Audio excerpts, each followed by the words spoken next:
Este webinar. Son las 9 de la mañana. Vamos a dar un margencito, unos 2, 3 minutos adicionalmente para que lleguen otros participantes, porque tuvimos una inscripción de más de 300 personas. Entonces, vamos a dar un margencito para que puedan conectarse otras personas y damos inicio formal al webinar.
Bueno, son las 9:05 de la mañana. Vamos a darle inicio formalmente entonces a este webinar que ha sido convocado por el Viceministerio de Agua y Saneamiento Básico del Ministerio de Vivienda, Ciudad y Territorio, el Instituto Sinara de la Facultad de Ingeniería de la Universidad del Valle y la Asociación de Acueductos Comunitarios Aquacol. El tema es un tema realmente muy importante que está centrado en la reducción de brechas del agua, suministro de agua potable entre el campo y las ciudades. Y claramente para todos es una verdad ya indiscutible que el suministro de agua potable y el saneamiento básico son bienes esenciales para mejorar y contribuir con la calidad de vida y a la productividad de los asentamientos humanos. Y cuando hay limitaciones para su acceso, pues se pone en riesgo la salud pública y el bienestar de las comunidades. En la actual situación que estamos viviendo de la emergencia sanitaria por el COVID-19, es claro que contar con un servicio de suministro de agua confiable, seguro, es una de las barreras principales que está enfrentando esta pandemia. Las limitaciones de acceso de la población a nivel mundial ha llevado a que organizaciones como las Naciones Unidas promuevan diferentes iniciativas para tratar de que los gobiernos tengan un marco en donde puedan centrar sus esfuerzos de manera que se garantice y mejore el acceso a estos servicios a la población. La década del agua en los años 80 fue una de estas iniciativas, luego los Objetivos de Desarrollo del Milenio que terminaron en el año 2015 y ahora tenemos los Objetivos de Desarrollo Sostenible, donde el Objetivo 6 está básicamente centrado en que se garantice la disponibilidad y la gestión del agua y saneamiento para todos. Ha habido logros importantes, sin ninguna duda, a nivel mundial, y en Colombia evidentemente hemos tenido logros importantes en las coberturas urbanas. Por ejemplo, estos servicios, el promedio actualmente es de más del 90%.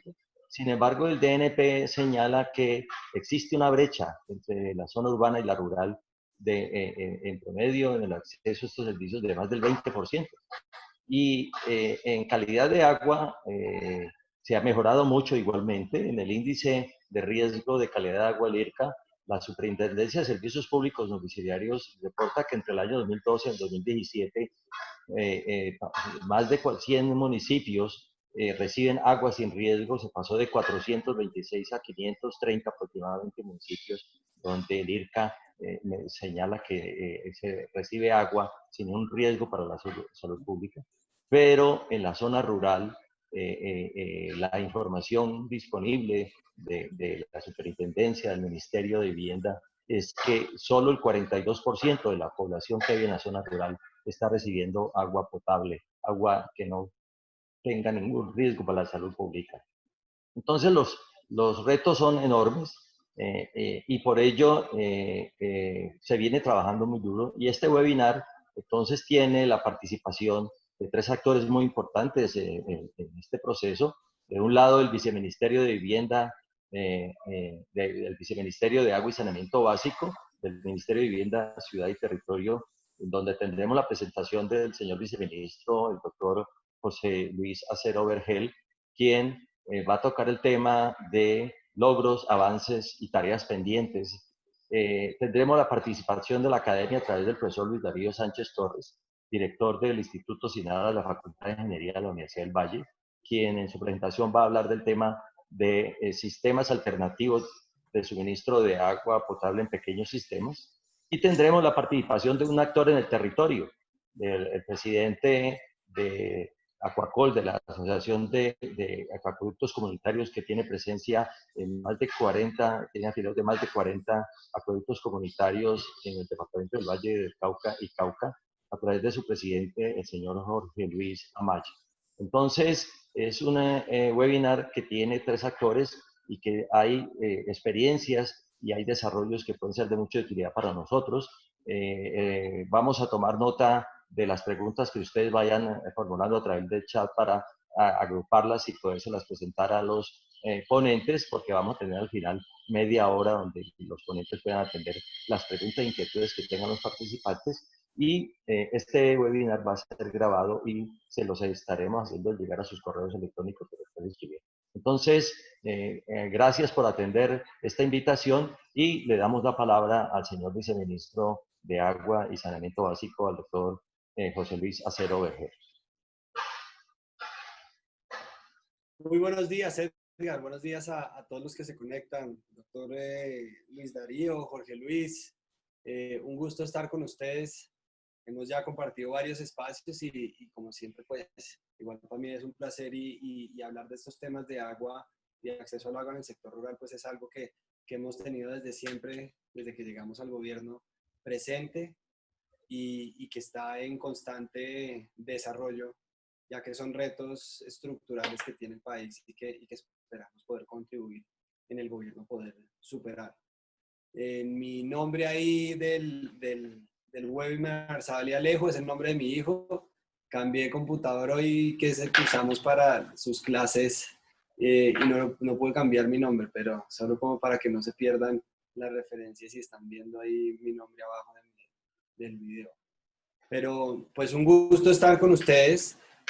Usted me dirá, doctor Edgar, si de una vez entramos en materia, empiezo mi presentación o si Sí, el doctor resto José Luis, comencemos, porque cada uno Cada uno de ustedes tiene 20 minutos, doctor José Luis, entonces, por favor, bien pueda. Entonces, déjeme y comparto un minuto mi pantalla. Ustedes me confirman cuando la tenga.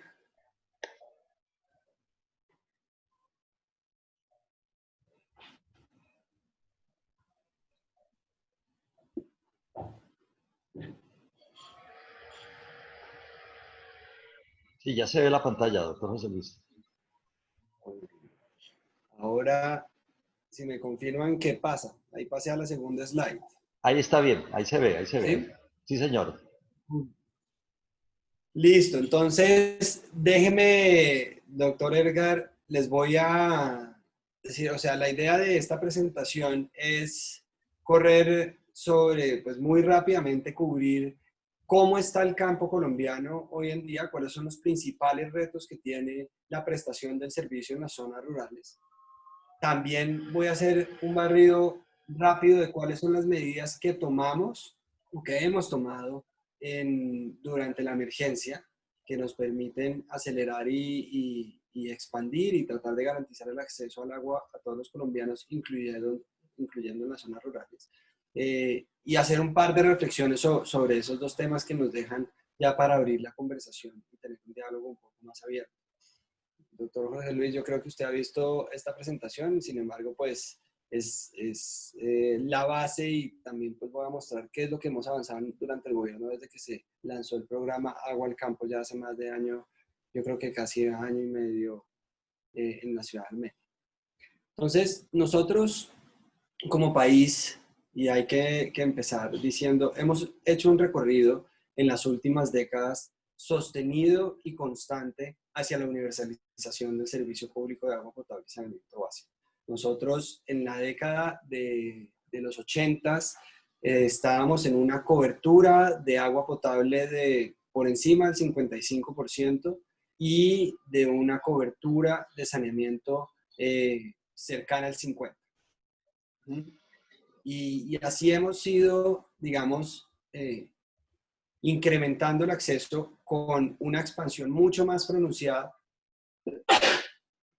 una expansión mucho más pronunciada desde la entrada en vigencia de la ley 142, con la cual pues hemos podido llegar a niveles de cobertura promedio en el país de un 90-92% hoy en día y de saneamiento en un 88%.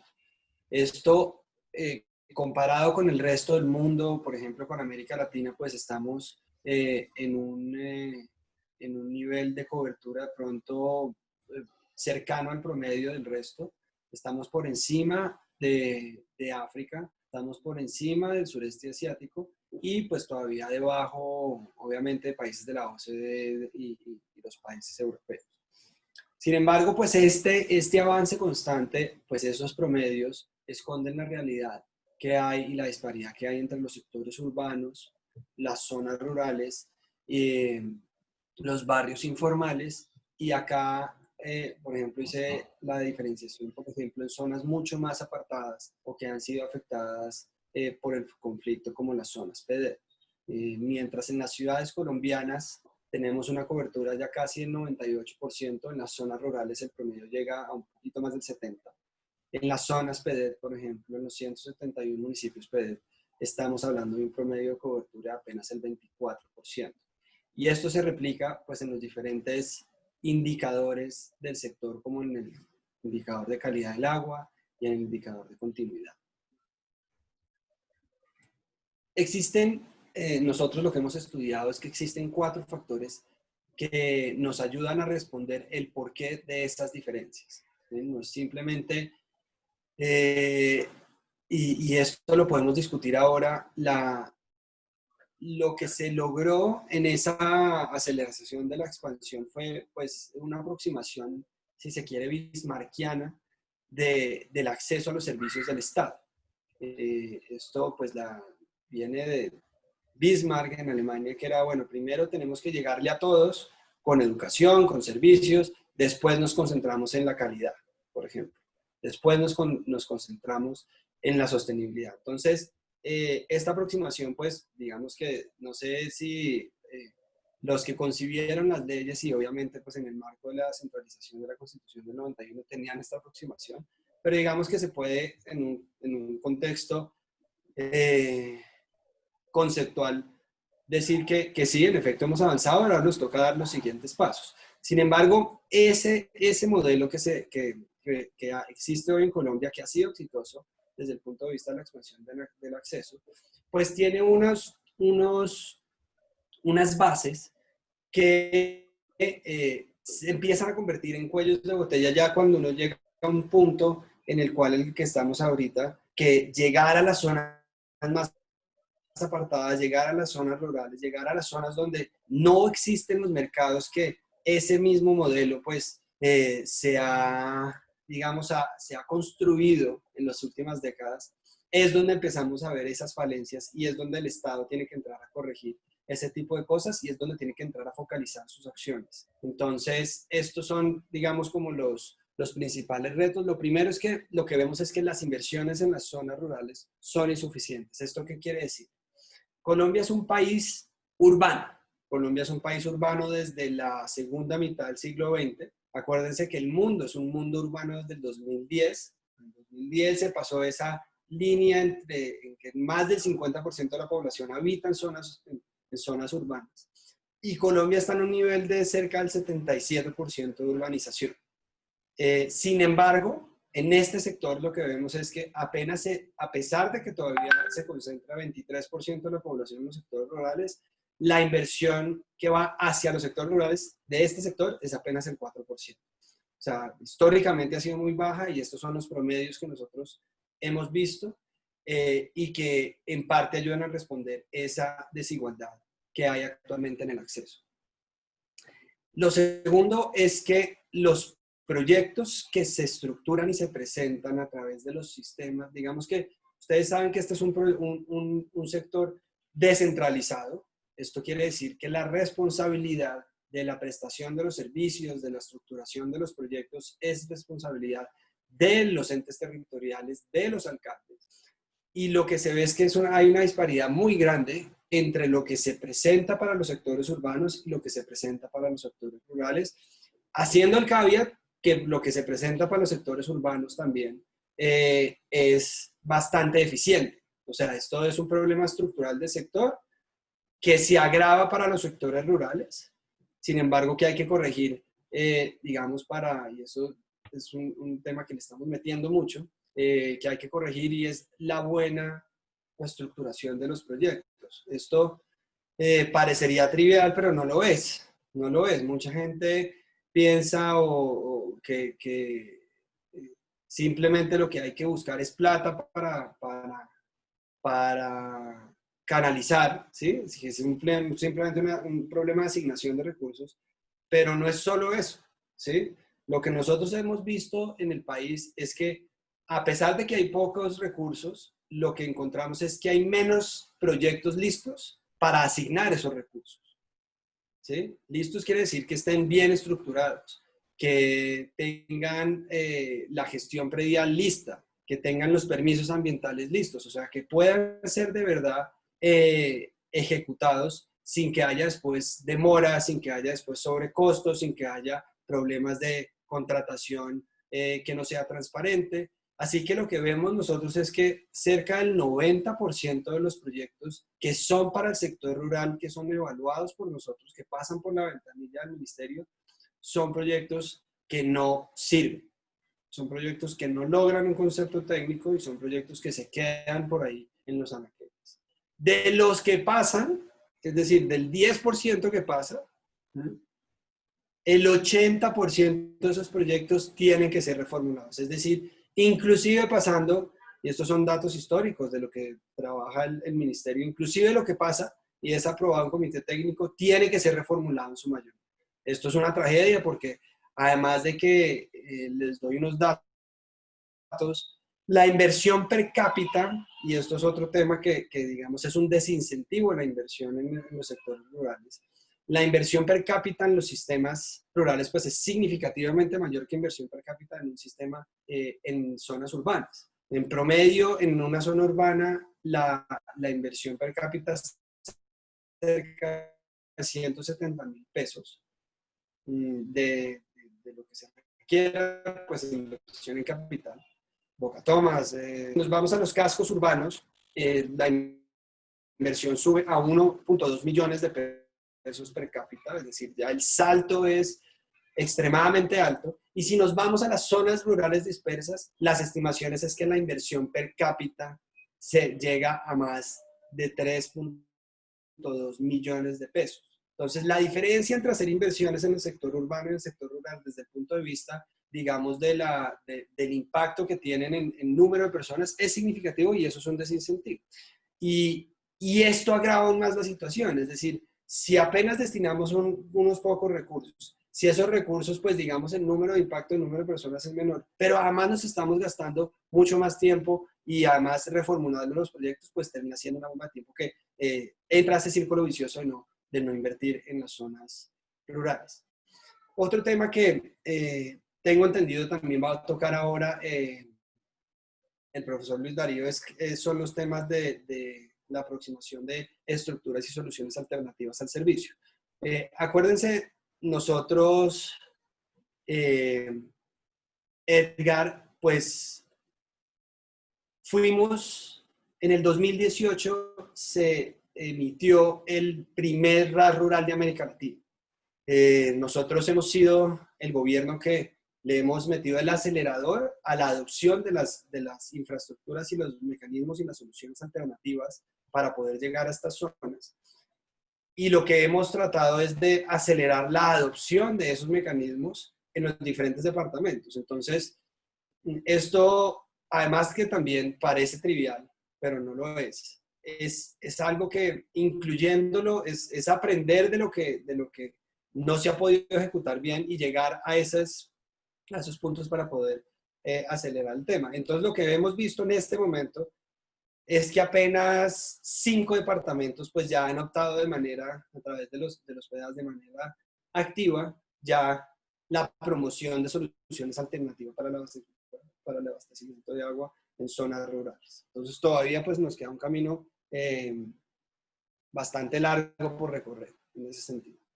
La tercera razón por la cual pues tenemos estas diferencias es que lo que encontramos es que los prestadores comunitarios y los prestadores de servicio de acueducto, de abastecimiento o de saneamiento en las zonas rurales, pues son débiles. Son débiles desde el punto de vista de su operación, desde el punto de vista financiero, desde el punto de vista, digamos, de su estructura institucional. Entonces, lo que vemos y lo que nos muestran los datos es que pues, la mayoría de los prestadores rurales tienen un nivel de riesgo financiero muy alto. ¿Qué quiere decir esto? Pues que pues este índice se mide en función de la liquidez, del recaudo, y un tema muy básico es que a través de lo que recolectan, en el caso de tarifas o contribuciones o lo que sea, pueden cubrir sus costos operacionales. Y lo que encontramos es que no es así. O sea, estos indicadores que nos permiten tener y hacer una buena prestación del servicio, una buena calidad del agua, inclusive unos recursos, algo de recursos para poder hacer inversiones, pues no los hay. Y acá pues una cosa es pensar que el agua debe ser gratis, pues porque tenemos mucha agua, y una cosa es saber que la prestación del servicio pues cuesta plata. Eso, o sea, ir, potabilizar, hacer una bocatoma o poner una manguera, llevarla a las casas, hacer intradomiciliarias o hacer una pila pública y tener a alguien que vaya y revise y haga mantenimiento y que compre los insumos, eso cuesta. Y hacer mejores inversiones cuesta. Este es un sector intensivo en capital. No importa que estemos en zonas rurales dispersas, eso cuesta. ¿Y quién paga eso? Pues la gente que utiliza los servicios. Acá los servicios públicos están bastante subvalorados. La gente no valora el hecho de poder tener acceso o a agua o a luz o a gas lo suficiente, ¿sí? Solo se valora cuando no se tiene. Y en esto uno tiene que ser muy enfático y es dar el mensaje que la sostenibilidad financiera es clave, ¿sí? para poder prestar un buen servicio. Y lo otro es que también lo que hemos visto es que lo que nos dan los estudios que hemos hecho es que igual también las infraestructuras actuales que hay en nuestras zonas rurales, pues tienen un alto grado de necesidad de inversión. Ahí solo el 24% estimamos que opera con normalidad y el otro 76% se requiere que tenga algún tipo de intervención o de optimización o bien de una total reconstrucción de los sistemas. ¿Y eso qué es? Pues se necesitan recursos. Y usualmente en las zonas urbanas, esos recursos de reinversión, mantenimiento, etcétera, pues vienen a través de la estructura tarifaria, que es a través del CMI, por ejemplo, o pues también del CMO, del costo medio de operación, el costo medio de inversión. Lo que no ocurre en estos casos en las zonas con los operadores y por ejemplo, con los operadores comunitarios. Entonces, nosotros obviamente tenemos que tener una aproximación diferencial hacia la prestación de los servicios en estas zonas, pero lo que no se puede desconocer son cosas básicas de inversión, de contabilidad que se requiere, así usted sea grande, pequeño, chiquito, si tenga 100, 200 mil o 5,000 suscriptores. Entonces son cosas básicas que necesitan cualquier sistema para operar bien. Y la realidad en el sector rural es bastante retadora, por decirlo menos.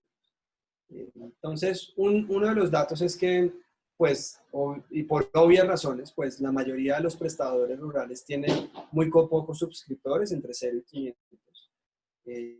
Y pues entonces depende únicamente de lo que los prestadores pues puedan arreglar con esos suscriptores de manera clara en función de sus contribuciones. Entonces, pues los hace altamente vulnerables. Y por último, ¿cuál es yo creo que desde el punto de vista del que tiene que crear, desarrollar la política pública, es un tema extremadamente importante? Es que uno sin datos, pues está a la deriva.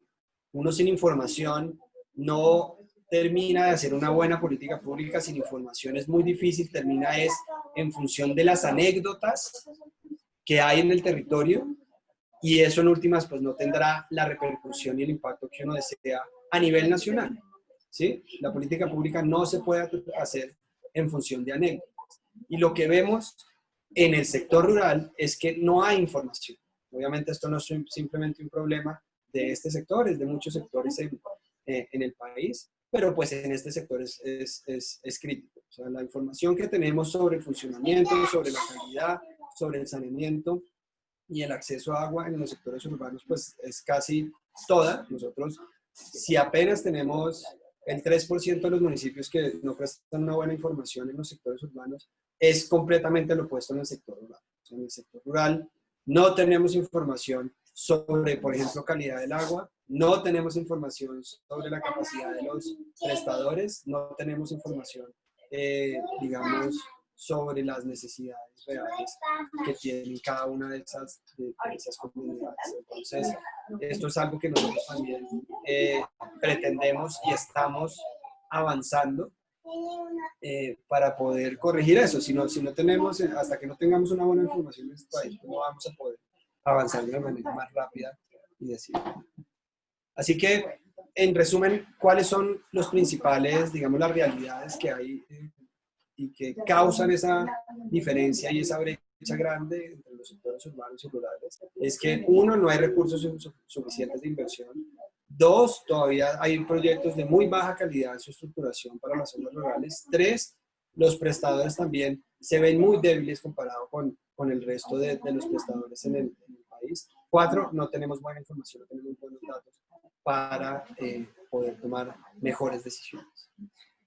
Entonces, esta es la realidad, esto es lo que nos basamos, y lo que sí, y esto lo va a ahondar Luis Darío, es que hay un consenso que, entonces, para corregir varios de esos problemas y para poder avanzar más rápidamente en el acceso a agua en estas zonas, pues hay un consenso mundial y una literatura copiosa que nos dice que los enfoques diferenciales son los que tienen que primar para llegar a estas zonas rurales. ¿Qué estamos haciendo? O sea, ¿qué quiere decir un enfoque diferencial? Es poder tener una regulación un poco más sencilla, más flexible para lo que se pide para esas zonas, unos esquemas de supervisión también diferenciados por parte de entes como la Superintendencia Financiera, un esquema de apoyo, por ejemplo, directos a estos operadores rurales, un acompañamiento técnico mucho más activo y decidido por parte del gobierno para la formulación de proyectos. Hay que avanzar mucho en la profesionalización de los servicios comunitarios. Lo reitero, simplemente no se requiere un fontanero para operar un acueducto comunitario. Eso no es suficiente. No es suficiente.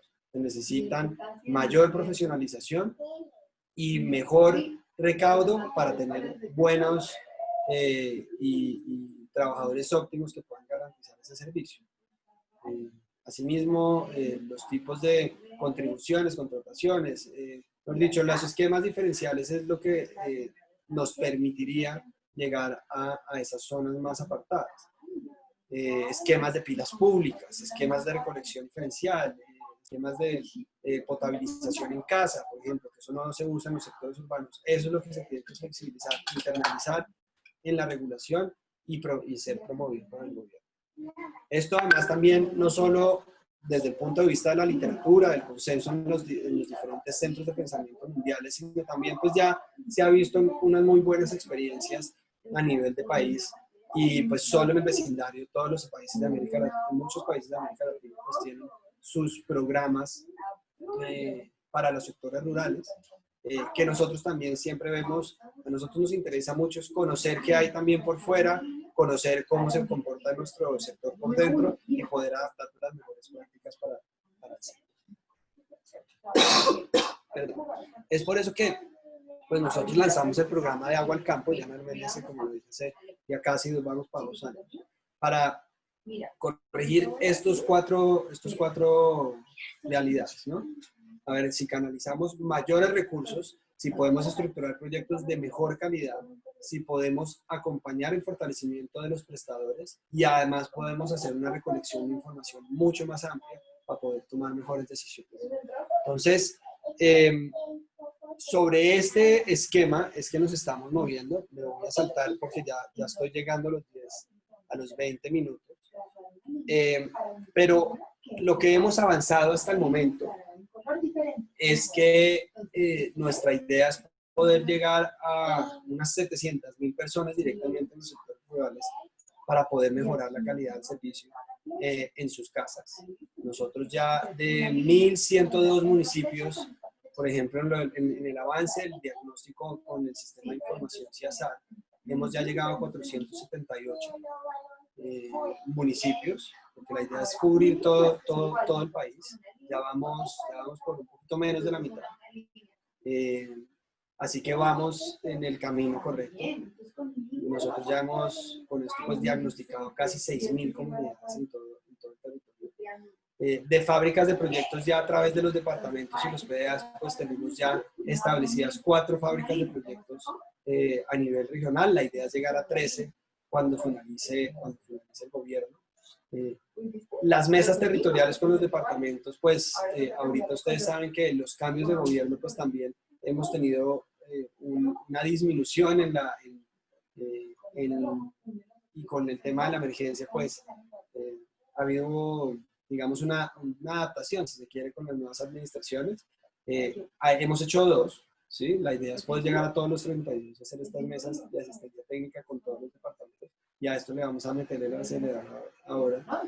Y de la canalización de recursos, este gobierno pues ha sido extremadamente ambicioso, claro y decidido en la asignación de recursos, y lo que nosotros ya hemos asegurado es poder en este momento tener cerca de 550.000 millones de pesos disponibles para el sector rural, que por ejemplo a través de Locapaz, si les voy a hacer una comparación, el presupuesto del Ministerio de Vivienda este año para todo el sector de aguas y saneamiento y aseo es de 334.000 millones de pesos con un sinnúmero de inflexibilidades.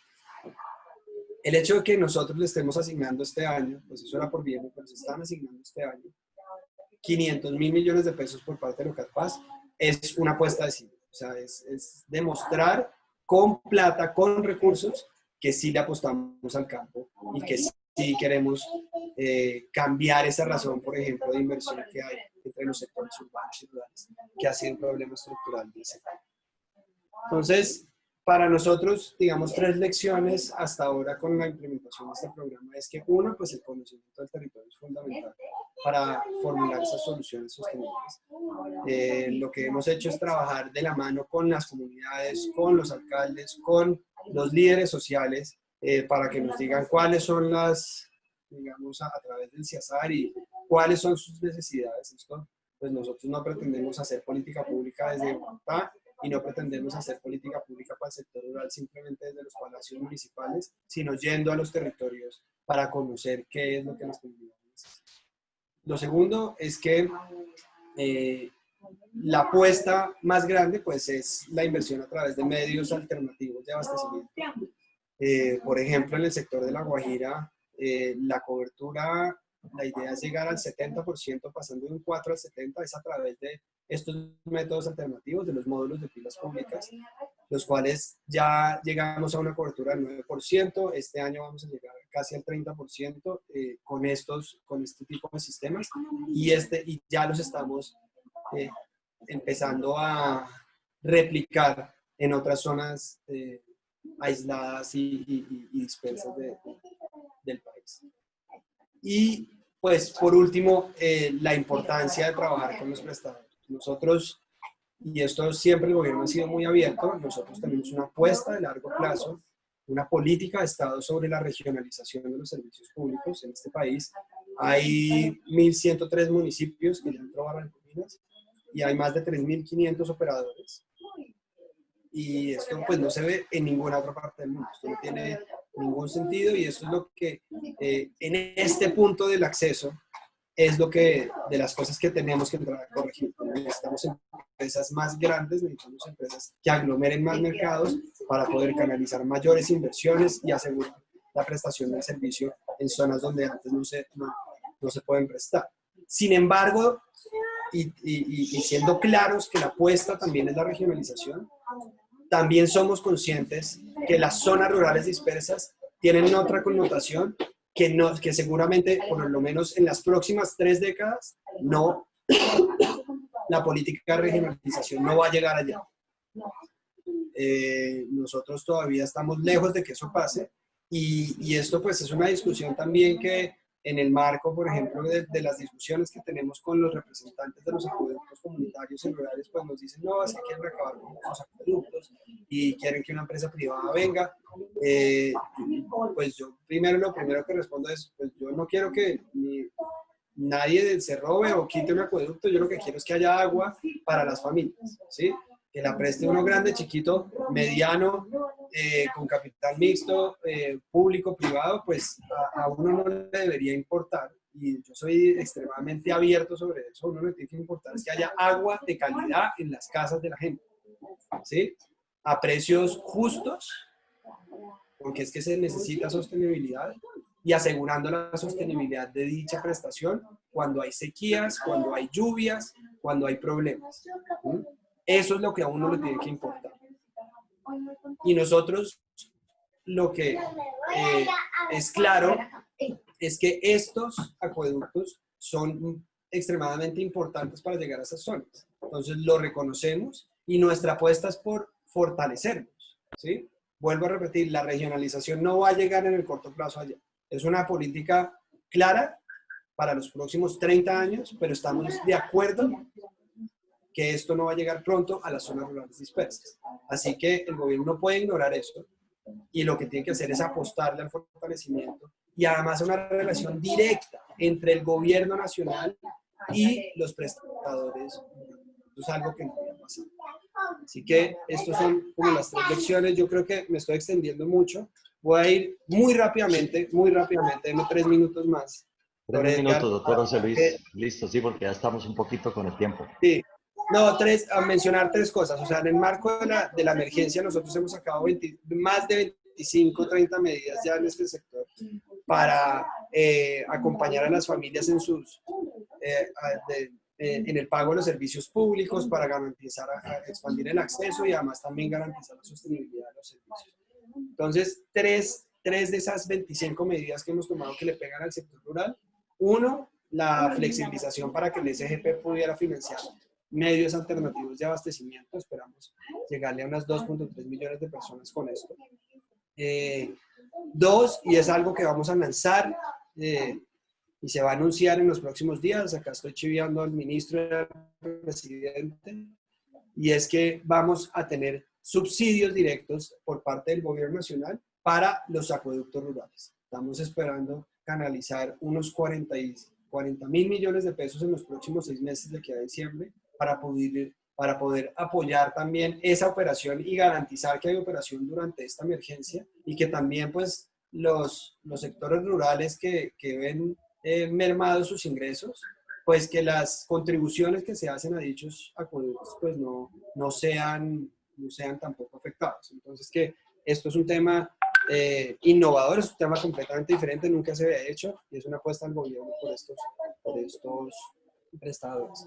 Y otro tema pues que también pudimos acelerar, y es la propuesta de que el registro único empresarial en las cámaras de comercio pues sea diferente y sea en función de sus ingresos, no de sus activos. Esto va a ser también un beneficio que esperamos que se cause en este mismo año que estamos trabajando con Confecámaras. De hecho, sería el primer...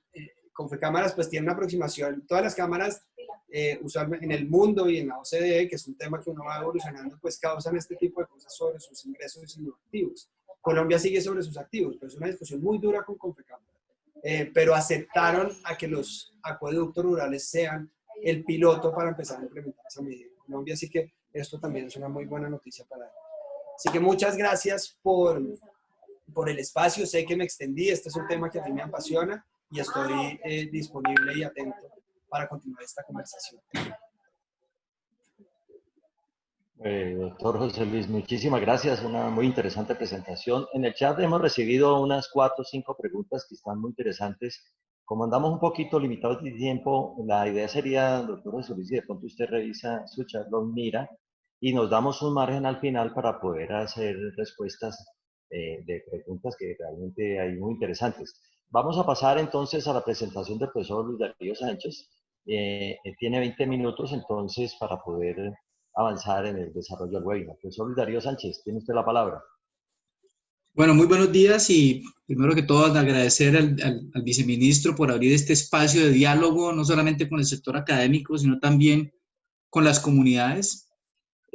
También a Jorge Luis Amaya por su disposición a compartir con nosotros las experiencias y los logros que ellos han tenido, y al profesor Quiroga por facilitarnos este diálogo. También a todos los participantes, que veo que hay muchos participantes de diferentes regiones del país, zonas rurales, empresas de servicios públicos. También de enviarles un saludo desde aquí, desde la Universidad del Valle, Facultad de Ingeniería, Instituto Sinara. Bueno, yo voy a hablar no de aspectos asociados con las coberturas, sino más bien sobre aquellos temas olvidados. Normalmente, cuando hablamos de sistemas de suministro de agua, siempre estamos hablando de redes entubadas, conexiones directamente a la vivienda, y digamos que como que esa ha sido la tradición durante muchos años en el país. Sin embargo, como lo mencionó el viceministro, existen muy buenas experiencias internacionales con el uso de esquemas muy diferentes, y yo lo que quiero hacer hoy en estos 20 minutos es mostrarles un panorama, una descripción, porque lógicamente cada una de estas cosas tiene su lógica técnica, tiene su lógica desde el punto de vista de la planeación, pero sí es muy bueno que todos podamos conocer hacia dónde es que estamos navegando en este aspecto. Voy a compartir la pantalla para dar inicio a esta presentación que les he preparado, y donde la primera reflexión que nos hacemos es que cómo es que estamos trabajando los sistemas de suministro de agua, ¿sí? Teniendo en cuenta que no me quiere pasar la pantalla, hola. A ver si es para este lado, para este otro, a ver si es así. Listo, ahora sí. Es una reflexión sobre los diferentes tipos de energía que hoy en día tenemos que empezar a revisar a raíz de que ya estamos navegando en la resiliencia. O sea, nosotros ya variabilidad climática y todas estas cosas ya nos están llevando a eso, que tenemos que pensar en cómo nos vamos a adaptar a este nuevo esquema que nos está planteando el planeta. Entonces, una revisión de todas estas cosas nos lleva a que pues, no solamente los sistemas de suministro de agua se abastecen a través de energía eléctrica, bien sea combustible o bien sea hidroeléctrica, sino que tradicionalmente en el mundo entero se han hablado de diferentes formas de energía. Energía humana, que es la energía con la que siempre hemos construido todo, fundamentalmente. Pero para el caso de agua siempre hemos trabajado con energía humana. Energía hidráulica, que es básicamente lo que es la energía generada por la caída de agua. Energía eólica, que está a nivel mundial no solamente está planteando la energía eólica como generación de energía tipo corriente de energía eléctrica, sino también la energía eólica desde el punto de vista de suministro de agua, que tiene también sus antecedentes. Lo mismo con la energía solar, y está surgiendo en las investigaciones, unas nuevas formas de aprovechamiento de la energía, como es la bioenergía. Yo no voy a profundizar mucho en el tema de bioenergía, porque el tema de bioenergía está muy relacionado con las soluciones de saneamiento, que nos pueden generar una serie de beneficios, y muy seguramente más adelante, cuando tengamos mucho más tiempo, podemos conversar sobre ese punto. Las diferentes formas de energía también tienen diferentes mecanismos de conversión. Entonces, la energía humana tradicionalmente ha sido manejada por vía sistemas de palanca, los sistemas de energía animal, pues sistemas de engranajes. Los combustibles fósiles siempre se han manejado a través de los motores de combustión, la red eléctrica a través de los motores eléctricos. La energía hidráulica, hemos trabajado siempre en la ingeniería, aunque muy poco en las aplicaciones con los esquemas de bombeo con ariete hidráulico, turbinas o rotores de corriente de río, que ahora estamos iniciando investigaciones en ese campo. Energía solar, que tiene diferentes esquemas de aprovechamiento a través de los rotores eólicos y aprovechamiento del movimiento del viento. La energía solar, que lógicamente es una energía muy fuerte, muy potente, pero que también tenemos que entenderla a través de diferentes arreglos. Y la bioenergía, que básicamente lo que conjuga son sistemas de biodigestión más motores de combustión, etcétera. Entonces, hay unas consideraciones para también, cuando proyectamos sistemas de este tipo, ¿sí? Que básicamente lo que hemos trabajado con estos sistemas es orientarlos a esas zonas dispersas, a esas zonas que no tienen esa opción de conexión de agua directamente a través de un sistema de tubería. Pero eso también hay que revisarlo con mucho cuidado. Tenemos que revisar los factores ambientales, tenemos que analizar también las viabilidades técnicas o factibilidades técnicas, las factibilidades sociales y las factibilidades económicas. Aquí hay un aspecto importante, y es que en la factibilidad económica muchas veces no nos podemos centrar solamente en el análisis netamente económico y financiero, sino que aquí hay que combinar la factibilidad económica conjuntamente con la factibilidad ambiental y la factibilidad social. Entonces son aspectos que tenemos que revisar en el marco del desarrollo de este tipo de opciones. También hay unos requerimientos mínimos que uno puede ir revisando, que uno puede revisar para entender la lógica de funcionamiento de este tipo de tecnologías. Entonces, por ejemplo, las bombas de ariete hidráulico, uno debe tener unos caudales de la fuente relativamente pequeños y también unas caídas relativamente pequeñas para generar beneficios, por ejemplo, para impulsar el agua y no tener que usar energía eléctrica. Entonces, en esos sistemas que son dispersos, sobre todo en las zonas de montaña, en algunas zonas donde hay una pequeña caída o se puede generar una caída, uno podría perfectamente pensar en reutilizar estos conceptos del ariete hidráulico, lo mismo la corriente de río, que requiere velocidades del orden de 1 metro por segundo, los sistemas de bombeo eólico, que estamos hablando de alrededor de velocidades de viento de 3 metros por segundo, bombas fotovoltaicas que pues tenemos la irradiación solar, y al menos tener esos análisis de irradiación promedio anual, irradiación mensual, y esos datos normalmente nos los tiene listos y a disposición el IDEAN, solamente que tenemos que saber cómo utilizarlos. Lo mismo con los factores de claridad, que también nos lo da, datos que nos suministra el IDEAN. Lo mismo pasa con las bombas eólicas. Las bombas eólicas, nosotros tenemos la rosa de los vientos, y con la rosa de los vientos nosotros podemos saber en qué punto podemos ubicar o no un tipo de alternativa de estas. Ya los sistemas de biogás, pues eso ya está más asociado con climas húmedos, buenas temperaturas, pero en este tipo de tecnologías, como les digo, están más implicadas todas las opciones de solución en saneamiento.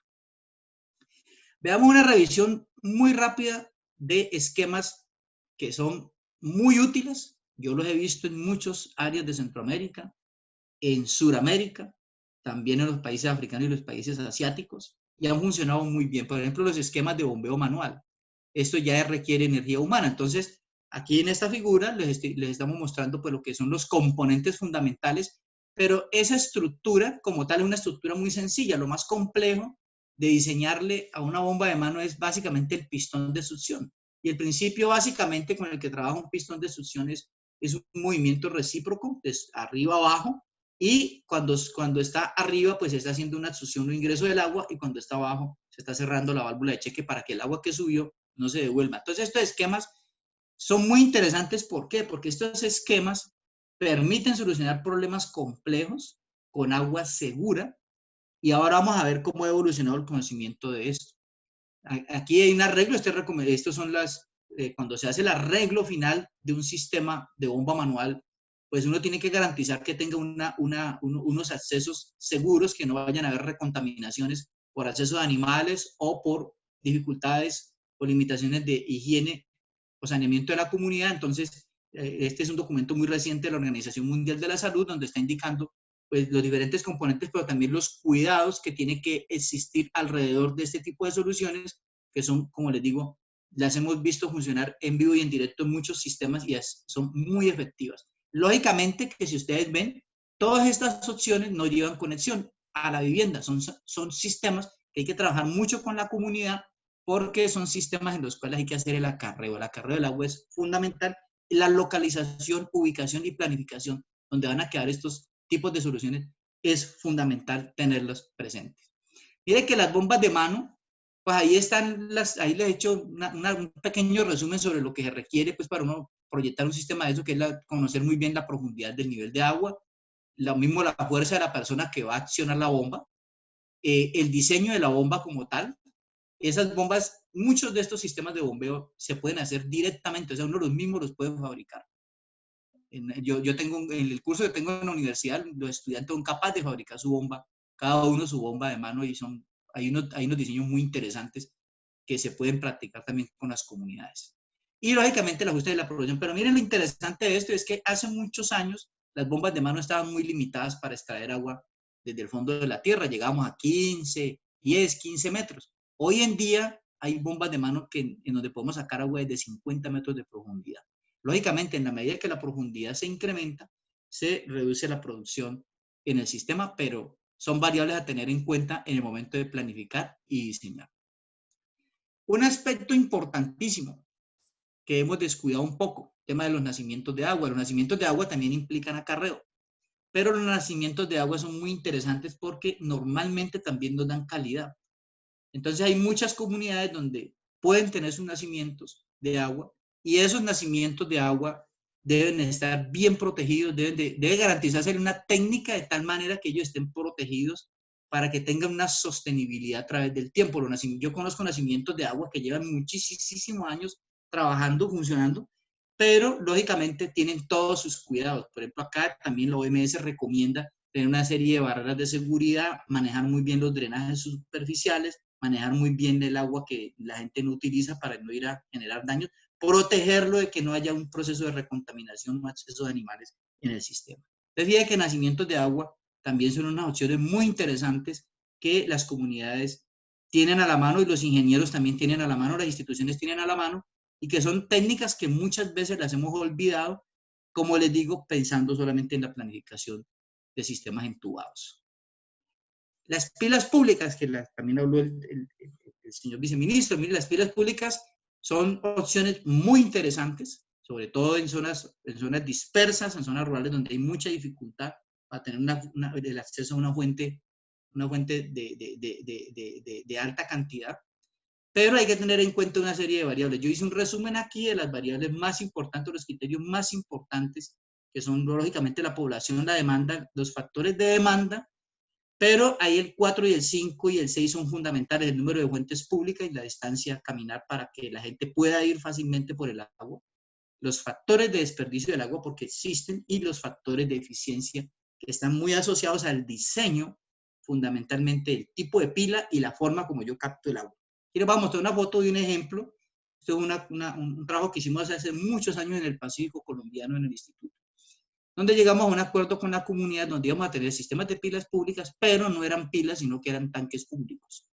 ¿Por qué razón? Porque eso facilitaba muy bien digamos, la disposición y la forma como la estaba organizada la comunidad.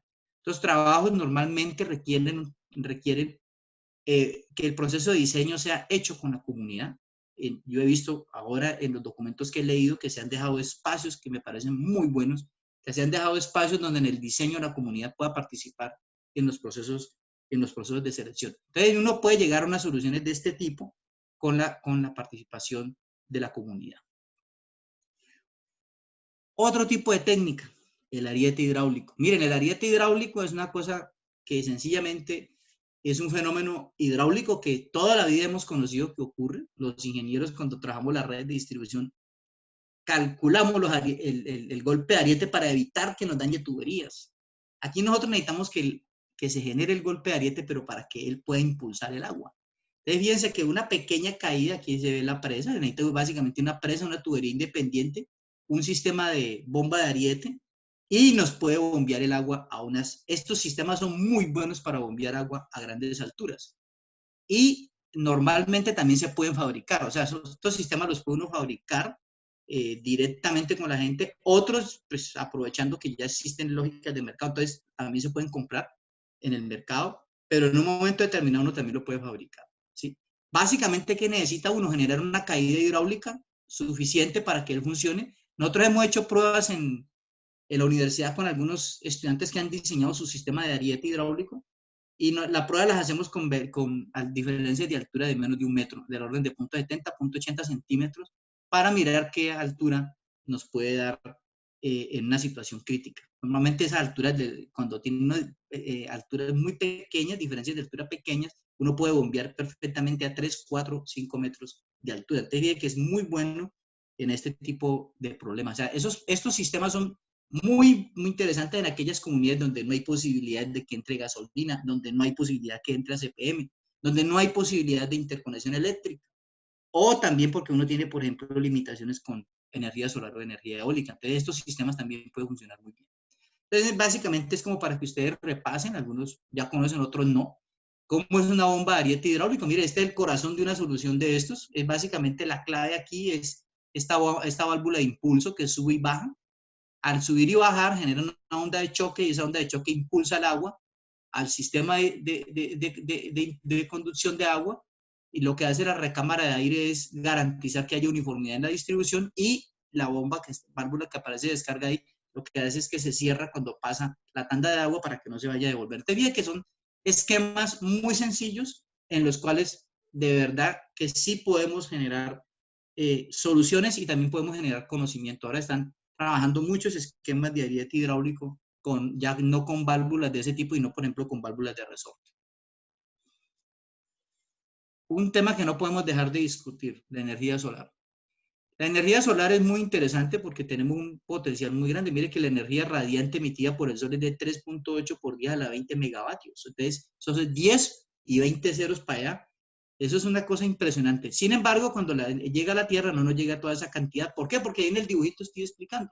Sí, hay una parte de la energía que se dispersa al espacio, de la que llega, otra se refleja, una se absorbe por las nubes en la atmósfera como tal, y la que llega directa es la radiación directa y la radiación difusa. Esa radiación solar que llega a la Tierra es del orden de 1.2 por 10 a la 11 megavatios. Entonces es una fuente de energía impresionante que debemos aprovechar. Las investigaciones han permitido ya que tengamos arreglos fotovoltaicos a unos costos razonables. Todavía siguen siendo un poco costositas los sistemas de bombeo, la bomba independientemente como tal, pero se pueden hacer arreglos para que bombas mucho más sencillas, por ejemplo, bombas tipo lapicero, se puedan acomodar al arreglo fotovoltaico.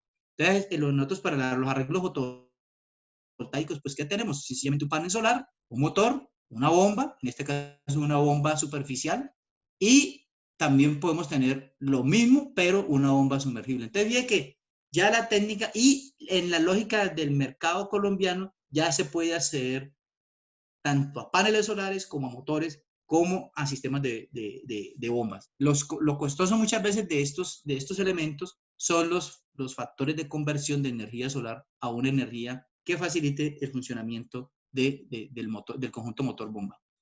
Aquí simplemente es para ilustrarles que en un sistema de bombeo solar, la conversión de potencia, pues entra uno con una cantidad de energía y en el proceso se dan unos factores de eficiencia y al final, pues la energía que uno verdaderamente puede aprovechar siempre se reduce sustancialmente, más el efecto de las nubes. Entonces, cuando uno tiene un bombeo solar, hay que entender esto desde el punto de vista de la lógica técnica y desde el punto de vista de la lógica de operación y mantenimiento, pues uno no va a tener un caudal continuo durante el día, uno va a tener un caudal que va a empezar gradualmente a subir. Cuando se da el máximo de radiación, está el tope de producción y después va a empezar a descender nuevamente, sobre todo cuando se le acaba la luminosidad. Pero nosotros, ¿cómo podemos organizar eso para que sea un continuo? Eso lo podemos organizar manejando muy bien los esquemas de almacenamiento. Entonces, si uno maneja muy bien los esquemas de almacenamiento, uno puede garantizar que un sistema de estos le dé agua continuamente a una comunidad. El bombeo eólico, también se pueden tener dos tipos de arreglos. El primer arreglo es uno generar energía eléctrica a través del rotor. Entonces, básicamente un sistema eólico consiste de un sistema de aspas, una torrecita y una bomba que puede ser sumergible, bien sea eléctrica o mecánica. Los sistemas eólicos fundamentalmente iniciaron con bombas mecánicas. Las que estamos utilizando hoy en día son bombas de tipo mecánico, que es básicamente ese rotor convierte la energía en movimiento de palancas y ese movimiento de palancas le hace mover una bomba tipo bomba manual, una bomba de pistón tipo manual. Uno la mete bajo la fuente subterránea o bajo un tanque de almacenamiento y él le bombea agua a la altura superficial que uno desea para después utilizarla en los procesos que requiere múltiples usos. Aquí hay también una comparación de las diferentes pérdidas de energía que se producen a través del sistema de bombeo eólico. Aquí está, este es ya un detalle mucho mejor de lo que es el sistema mecánico. Mire que el sistema mecánico ya no va a llevar ninguna conexión a motor eléctrico y conversión, sino que va directamente a un sistema de piñones, donde hay una biela. Esta biela hace mover la bomba de pistón, y esa bomba de pistón lo que va a hacer es succionar como tipo bomba de mano, el mismo movimiento hacia arriba y hacia abajo, lo convierte hacia arriba y hacia abajo, y lo que va a hacer es facilitar que uno pueda sacar el agua desde la profundidad de la tierra o desde un tanque de almacenamiento que uno tenga por ahí a disposición. Entonces, estos son esquemas que bien sea uno lo puede hacer mecánico o bien sea eléctrico. No se nos puede quedar las fuentes de agua lluvia. La fuente de agua lluvia es un recurso natural que nos lo genera el mismo ciclo del agua. Entonces, ¿qué necesitamos en agua lluvia? Conocer muy bien los comportamientos de las precipitaciones. Esa información está siempre disponible en la página del IDEAN. Yo tengo mis datos históricos, todos me los ha suministrado el IDEAN, con las estaciones que teníamos en la universidad. Ahora hay una nueva localización de estación, pero siempre hemos tenido muy buena información. Lo que pasa es que esa información la tenemos que saber aprovechar para hacer los arreglos de sistema de suministro de agua lluvia. Miren, sí, el agua lluvia sencillamente sirve para muchas zonas, no solamente para las rurales y periurbanas, son las zonas urbanas, pueden ser abastos complementarios, en algunas zonas es abasto definitivo o único, y en otras uno puede combinar para mejorar condiciones de abastecimiento de agua existente. Un arreglo, por ejemplo, de lo que podría ser un sistema de agua y lluvia rural. Aquí está entonces un agua que está disponible.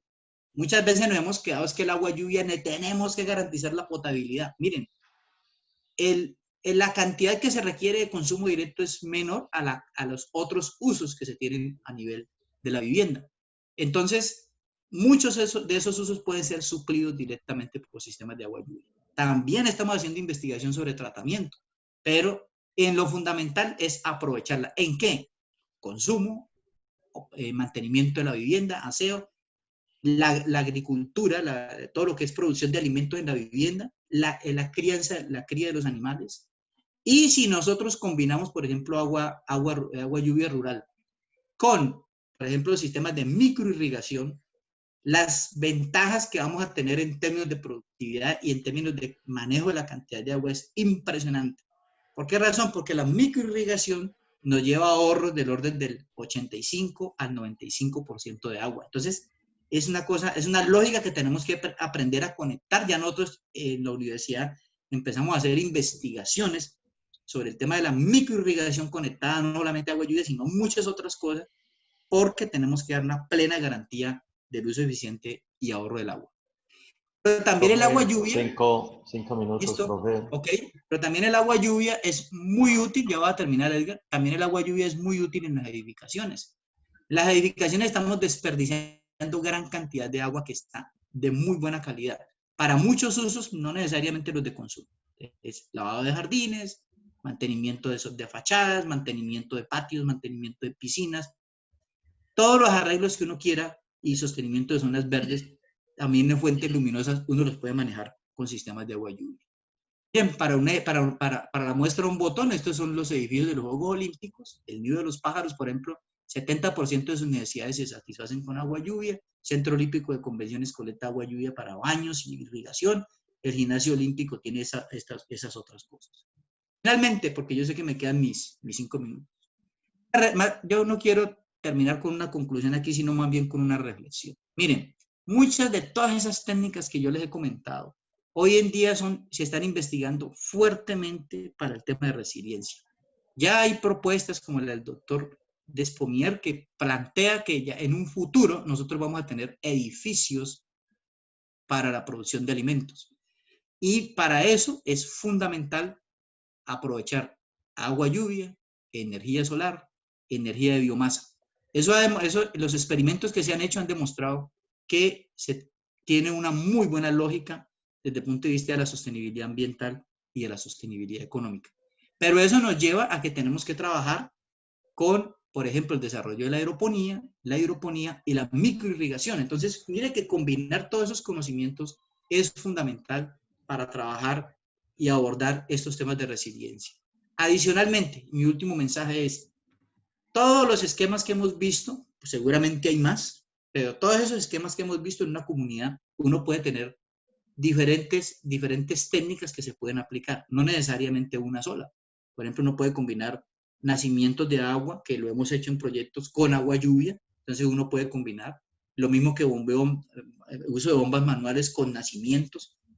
Entonces, fíjense que yo pienso que lo que tenemos son muy buenas posibilidades y desde el punto de vista de la investigación y el desarrollo, lo que tenemos que trabajar es un poco más, darle mucho más, digamos, importancia a este tipo de cosas y tener también recursos a disposición. Porque no es solamente pensar en que vamos a hacerlo de una manera, digamos, que puede ser hecho directamente por la comunidad, sino tener la garantía de tener recursos en donde uno pueda trabajar con las comunidades y uno pueda hacer proyectos que puedan ser mucho más sostenibles. Bueno, muchas gracias. Espero que en estos pocos minutos les haya dado una suficiente ilustración sobre estas nuevas, no, sino tradicionales técnicas que se están utilizando.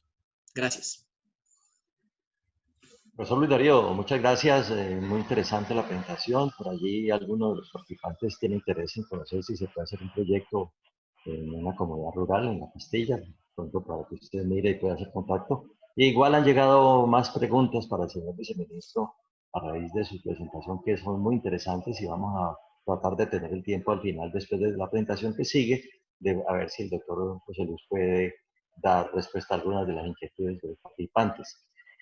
Un actor en el territorio crucial es los acueductos comunitarios y vamos a tener entonces la presentación de Jorge Luis Amaya, el presidente de la Junta Directiva de Aquacol, que es una asociación de acueductos comunitarios con base en el Valle del Cauca y el departamento del Cauca, y viven todas las problemáticas y las situaciones que estamos analizando. Jorge Luis, muchas gracias por tu participación y entonces tienes 20 minutos a partir de este momento. Por favor, entonces tienes la palabra.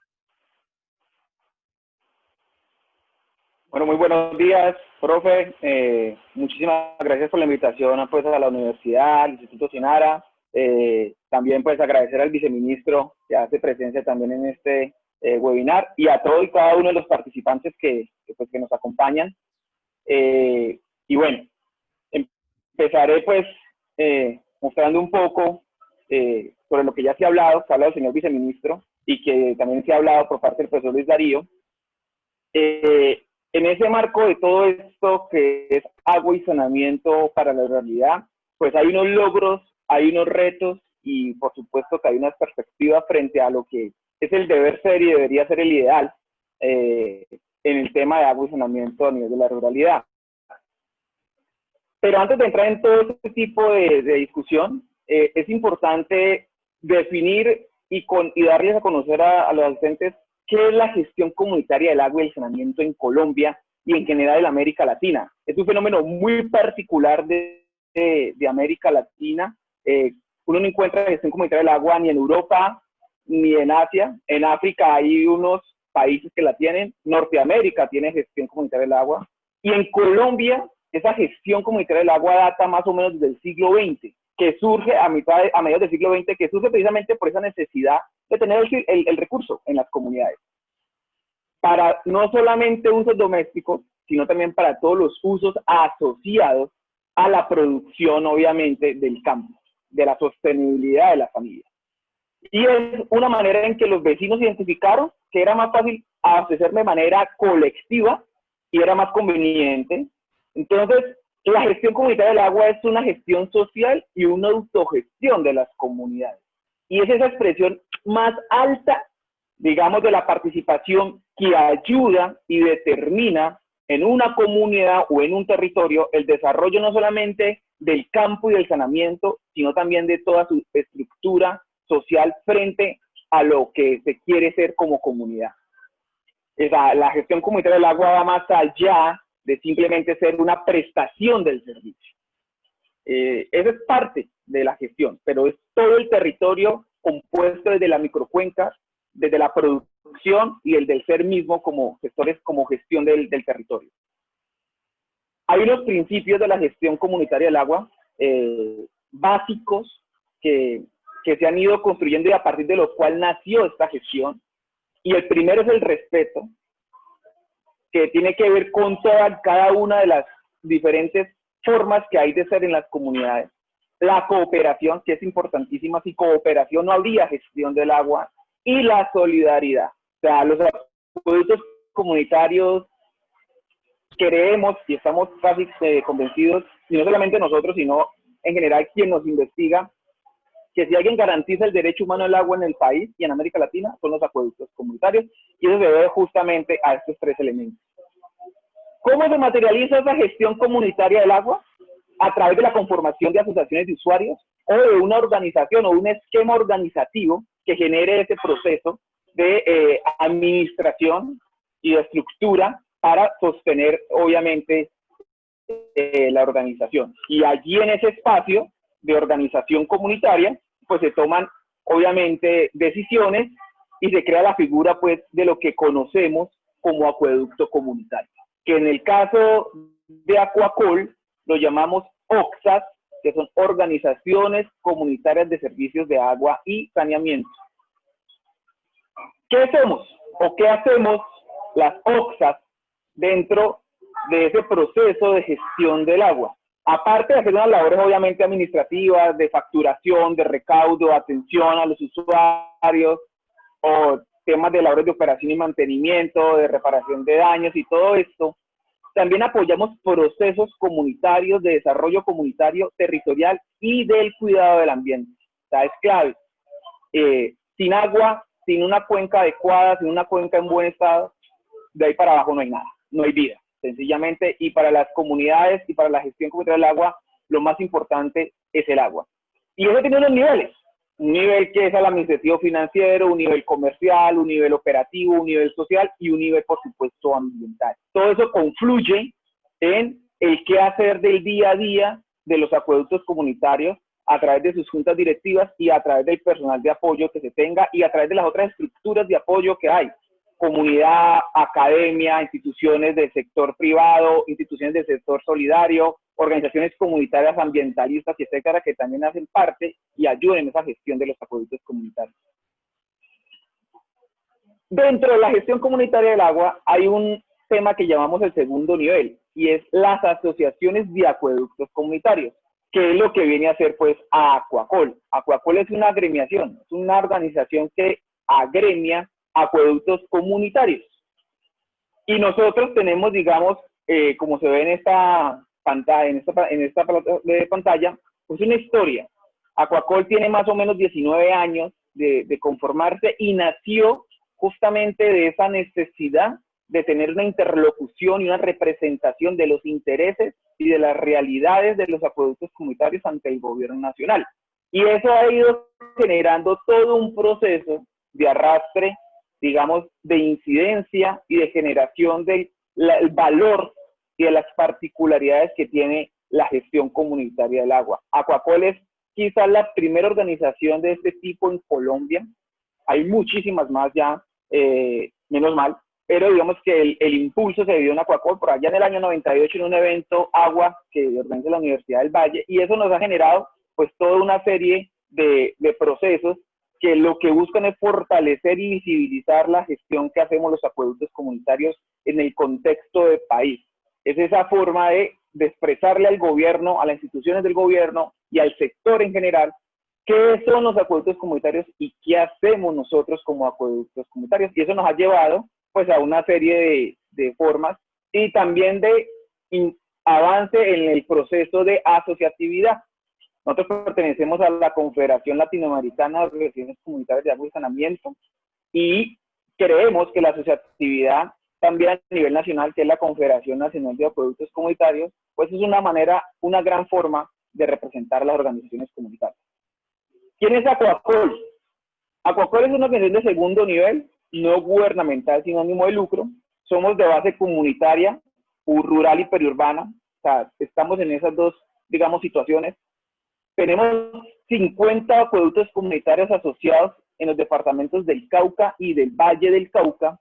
Y en términos muy genéricos, lo que buscamos es fortalecer la capacidad de gestión de los acueductos comunitarios a través de la asesoría y la capacitación en los aspectos de prestación, pero también la incidencia, la representación de las necesidades y de los intereses de los acueductos comunitarios y la visibilización del modelo de gestión comunitaria del agua. En ese proceso, por supuesto, de ser organización, de buscar fortalecer la gestión comunitaria del agua, pues han venido unos aliados, hemos tenido unos aliados, entre esos pues el Instituto SINADA de la Universidad del Valle, la Unión Sindical de Cali, que es un sindicato de las empresas municipales de Cali, la Confederación Latinoamericana de Organizaciones Comunitarias de Agua y Saneamiento, CLOCSAS, la Embajada de Suiza en Colombia a través de su Agencia de Cooperación y Desarrollo COSUDE y la Fundación Avina, con los que hemos venido desarrollando actividades justamente para cumplir con ese objeto que tenemos en la organización. Eso nos ha llevado a lograr unos objetivos, y es el fortalecimiento de los afiliados, de las asociaciones. Hemos creado 4 centros comunitarios de aprendizaje que ya vamos a ver más adelantico qué son y cómo han sido gran eslabón en ese fortalecimiento de las capacidades de los acueductos. Estamos pues en la participación de CLOCSAS. Tenemos una serie de cartillas de la gestión comunitaria del agua en nuestras comunidades, desde la experiencia de cada uno de los gestores comunitarios del agua. Aquacol no la conforman personas extremas, sino gestores comunitarios del agua, es decir, personas que viven el día a día del acueducto comunitario, y la conformación de un centro de atención integral, CAI. ¿Qué es un centro comunitario de aprendizaje? Es un lugar de encuentro de las comunidades, entre las comunidades. ¿Para qué? Para compartir experiencia, información y conocimiento entre nosotros como comunidad, programar visitas de asesoría de otras organizaciones, es decir, organizaciones que quieran saber cómo, por ejemplo, se hace un tema de operación y mantenimiento de una planta PYME, una facturación o una gestión de algo en el acueducto. Vaya y aprende de esa organización que ya lo ha hecho de buena manera. Generar condiciones para el acceso a información entre iguales de manera horizontal, y canalizar las demandas también de lo que necesitan las comunidades para de cierta manera Aquacol poder atenderlas, y por supuesto mantener un trabajo en red de compartir las experiencias, de compartir lo vivido y de no repetir lo que no se debería repetir. Los centros comunitarios de aprendizaje son eso, es comunidad enseñándole a comunidad a partir de su experiencia. Tenemos los 4 centros comunitarios de aprendizaje. está el acueducto de Mondomo en Santander de Quilichao, que es una planta FIME, está Acuasur en Jamundí, que es una planta de tecnología convencional, está La Sirena en Cali, que también es una FIME, y está Agua Nariño en Tuluá, que es un sistema por bombeo y que le están construyendo una tecnología, OXFI, que también pues busca precisamente ser ese ejemplo para lo que es todo el agua subterránea. Ahora, ¿qué son los CAI? Pues el CAI es un emprendimiento social que lo que busca es poder dar soluciones a las necesidades de los acueductos comunitarios desde sus mismos, digamos, fortalezas. Y se busca primero el fortalecimiento de las capacidades y la generación de economía de escala. Los acueductos comunitarios necesitamos muchas soluciones frente a temas contables, temas de facturación, temas técnicos, temas ambientales, y tenemos que buscarlos muchas veces afuera. Las ofertas institucionales no son las adecuadas, no llegan a tiempo. Entonces, lo que se ha visto es, en aras de esa economía de escala, pues entre las mismas potencialidades que hay dentro de la organización, poder dar esos servicios o esas, digamos, ayudas a los acueductos comunitarios que lo necesitan. Ahora, ¿cuáles consideramos nosotros que son los retos que tiene la gestión comunitaria del agua y el saneamiento en el país? Antes de empezar, habría que vislumbrar un poco el panorama que tenemos, y es la limitada disponibilidad de recursos financieros que restringe las inversiones y la dificultad para acceder a ese apoyo especializado y el poco apoyo institucional que tenemos nosotros como acueductos comunitarios. La viabilidad para los proyectos, para los análisis económicos de costo-beneficio y no de costo social, digamos que ese es un reto muy importante en términos de que no solo se evalúe el costo-beneficio monetario, sino también el impacto social de un proyecto. Creemos que las exigencias normativas y el marco jurídico desconoce el carácter social y comunitario de los acueductos. No queremos estar, por ejemplo, registrados en Cámara de Comercio. No queremos que nos encasillen dentro del Código de Comercio porque no nos consideramos de ese lado. Nos consideramos unas organizaciones de desarrollo comunitario que entre esas está garantizar el derecho humano al agua. Y creemos que también hay un reto muy importante, y es la vigilancia y el control, que no está orientado a buscar ese desempeño, el impacto social y bienestar de las comunidades, sino al tema de criterios de eficiencia empresarial, que no nos reconoce y que no dice la realidad de lo que somos nosotros, y por eso, digamos, tanto conflicto frente a esa vigilancia diferencial, o esa necesidad, perdón, de la vigilancia diferencial. También es importante que haya una participación del segundo nivel y el tercer nivel en la construcción de las políticas públicas. Lo decía muy bien el señor viceministro ahora, estamos en la Mesa Nacional de Gestión Comunitaria del Agua, un espacio que se ha abierto de diálogo y que esperamos que se puedan lograr grandes cosas allí. También es importante lograr visibilizar el segundo nivel como un aporte a la institucionalidad, es decir, un aporte a ese fortalecimiento de lo que debe ser los acueductos comunitarios. Esto incluye, pues, todas las alianzas público-comunitarias a que hagan que pues, pueda funcionar de mejor manera los acueductos comunitarios. Y construir participativamente, junto con la institucionalidad, una ley de agua y saneamiento rural. O sea, eso es muy importante y es supremamente clave para nosotros como acueductos comunitarios poder lograr una ley propia que tenga las características y reconozca las características de la gestión comunitaria del agua. En ese sentido, ¿cuáles pueden ser las perspectivas que tenemos frente a ese tema de la gestión comunitaria del agua? Uno, que se genere una estructura de apoyo a la gestión comunitaria del agua. No solamente desde el nivel nacional, sino el nivel departamental y regional o municipal, y que considere entre esas estructuras reales a las organizaciones de segundo nivel como un actor clave para dicho apoyo. De hecho, ya lo estamos haciendo dentro del territorio. Sin duda, es muy importante la articulación para la gestión ambiental, que los acueductos comunitarios quizás hoy por hoy son de las organizaciones que más cuidan las cuencas hidrográficas en sus territorios, y es importante que haya esa articulación para seguir preservando todos los ecosistemas estratégicos para la gestión integral del recurso agua. Importante la transferencia de tecnología con el apoyo de la academia para que se logre un abastecimiento adecuado en la zona rural del país. allí la importancia de los esquemas diferenciales, pero que realmente estén adaptados a las necesidades y a las características de la zona rural. Igual como el reto está la perspectiva de la construcción participativa de la ley de agua y saneamiento, que reconozca, valore y que obviamente potencialice todo lo que es la gestión comunitaria del agua que vimos atrás y que pueda darle esa vida jurídica a las organizaciones comunitarias de agua y saneamiento.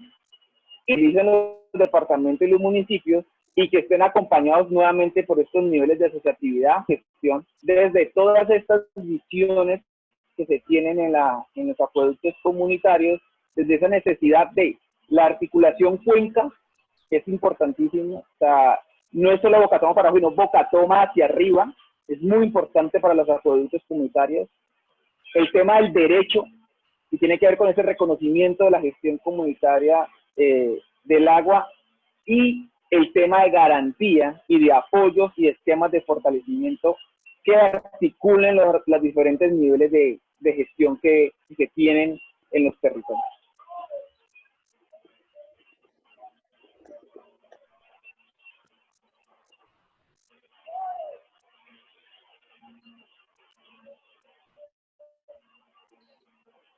Eso sería, profe. Jorge Luis, muchas gracias, muy interesante realmente tu presentación con perspectivas y propuestas muy concretas. Bueno,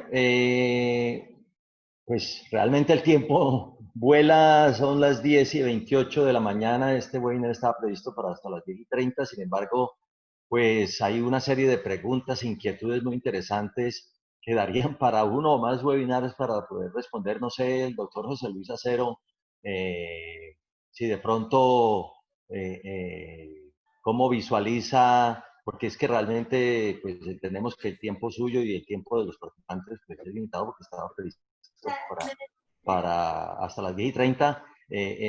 No sé si habrá respuestas a través del correo. Programamos un nuevo webinar del señor viceministro porque realmente hay temas muy interesantes. ¿Usted qué propuesta tiene? Porque hay mucha inquietud y mucha motivación de los participantes. Sí, doctor Edgar, pues no, webinars los que quiera. Podemos también programar nuevos para seguir discutiendo estos temas y muchos otros del sector. Pero déjeme le contesto y hago referencia a 3 preguntas que me parecen relevantes, además que recogen varias de las discusiones que se dieron en el chat y que además igual seguimos teniendo en nuestras reuniones permanentes con los representantes de los acueductos rurales. 2 muy rápidas. Uno, el tema del pago del registro en las cámaras de comercio, pues hay un comentario que dice, no, nosotros hemos pedido no que se causen sobreingresos, sino que no haya pago.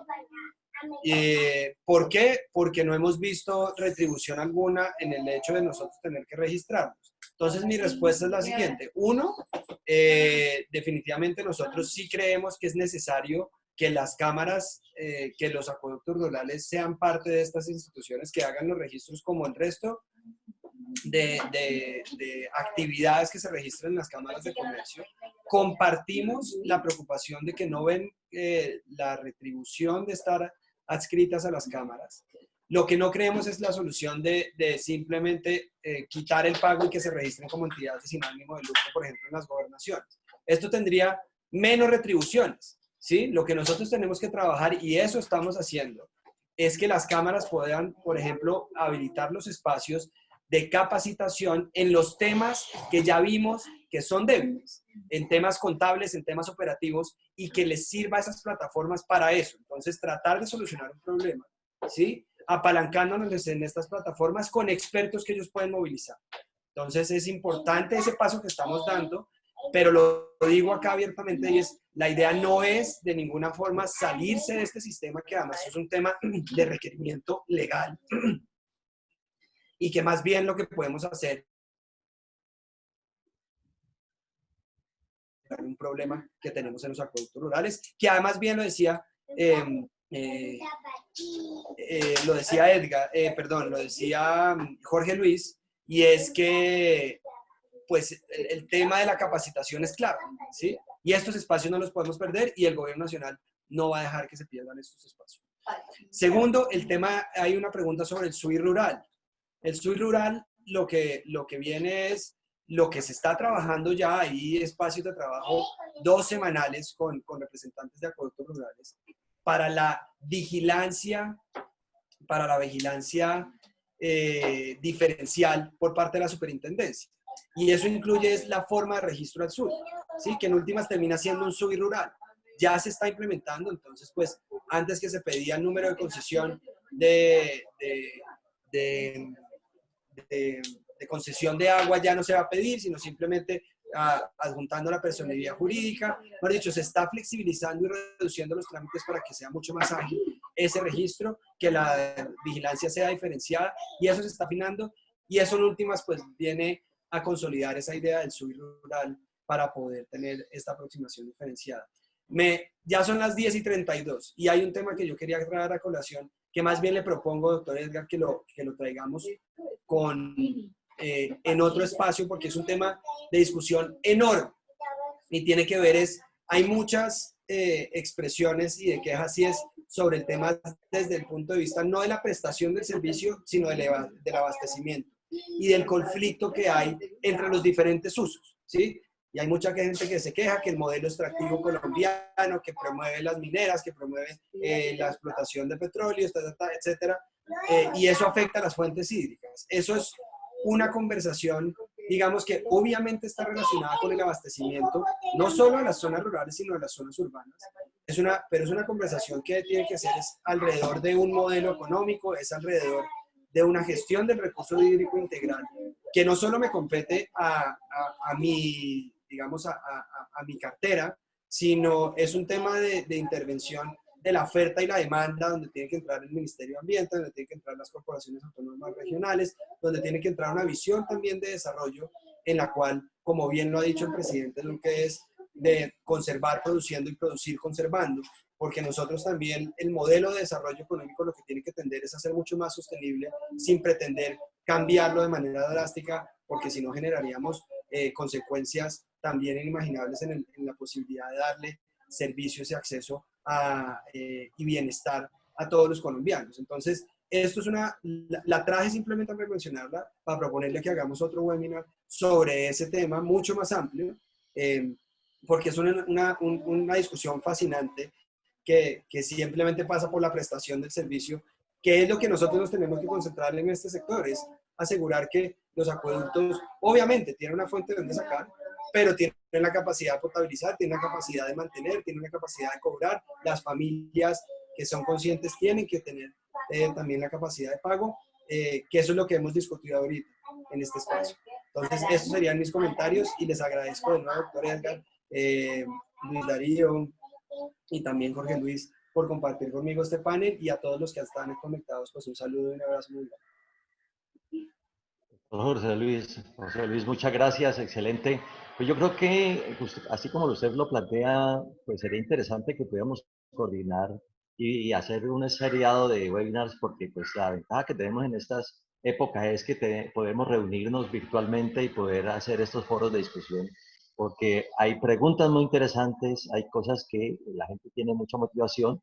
Este webinar está grabado, hay una pregunta frente a las limitaciones de internet que tiene la zona rural, pues este está grabado y se puede difundir, pero hay también alguna pregunta frente al tema del saneamiento, y queremos informarle a los participantes que hemos programado también con el doctor José Luis Acero, el viceministerio, un webinar sobre saneamiento y en particular aguas residuales, que creo que estamos programando para allá para finales del mes de junio, porque quedó pendiente el tema del saneamiento, evidentemente. Entonces, como usted lo dice, doctor José Luis Acero, muchísimas gracias, excelente esta iniciativa, la podemos replicar, si a usted le parece, podemos coordinarnos y establecer una especie de agenda de temas que plantearon las preguntas, que son muy interesantes para dar respuesta, y poder programar una serie de webinars que continúen esta serie que podríamos elaborar, y donde estemos invitando otros actores en el territorio, otros actores que puedan estar relacionados con las temáticas. Si usted está de acuerdo, entonces, doctor José Luis, después lo estableceremos contacto, y les queremos agradecer a todos los participantes. Llegamos a tener 180 vinculados al conversatorio, de universidades, de comunidades, de instituciones, de gremios, etcétera, que es muy motivante y muy interesante para continuar en esta iniciativa. Gracias, doctor José Luis Acero, gracias, Jorge Luis Amaya, gracias, profesor Luis Darío Sánchez, gracias a todos los participantes y estamos en contacto y les haremos llegar la grabación y las presentaciones del webinar. Muchos saludos y tengan muy buen día. Hasta luego. Es un saludo muy grande. Muchas gracias. Saludos para todos y muchas gracias también por su participación. Ya, se terminó.